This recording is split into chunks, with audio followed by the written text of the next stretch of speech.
Okay. Hello and welcome to the Ballard County Cooperative Extension Service office.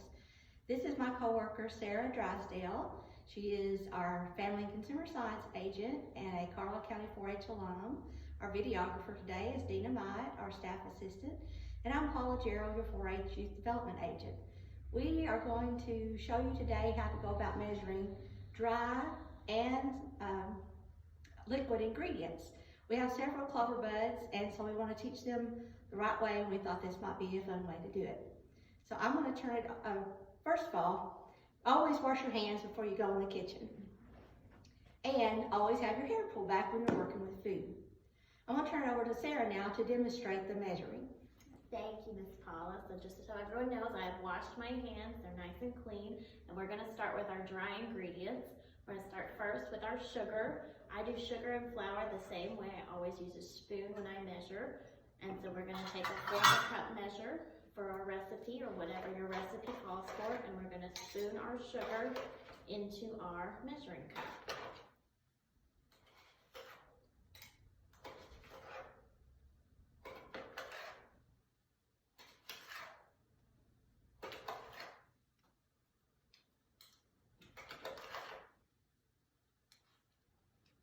Then when it gets full, we are going to flatten the top of it, make sure everything is nice and even, because when you're baking, you want to make sure you have an even top.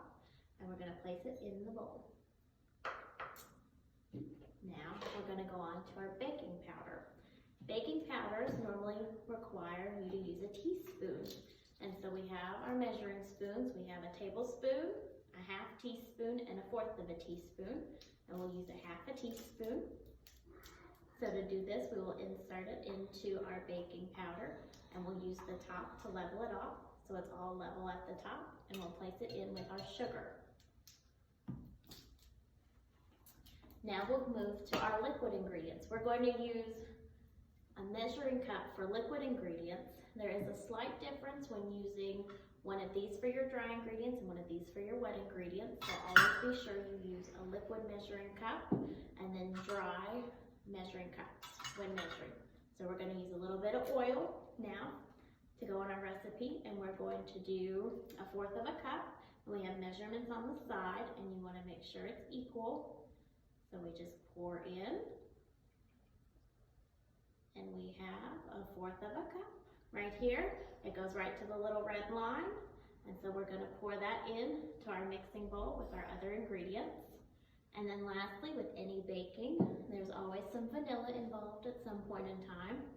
And so it calls for a 1/4 of a teaspoon of vanilla. So we'll use this very little spoon, and we will just pour it in. Ooh, and a little extra fell in, as normal when using vanilla. And that's how you use your measuring spoons and cups. Thank you, Sarah, for joining us today for this project. And we hope to bring you some more things, more videos later on. I hope you can enjoy this and enjoy cooking at home as a family. Yes.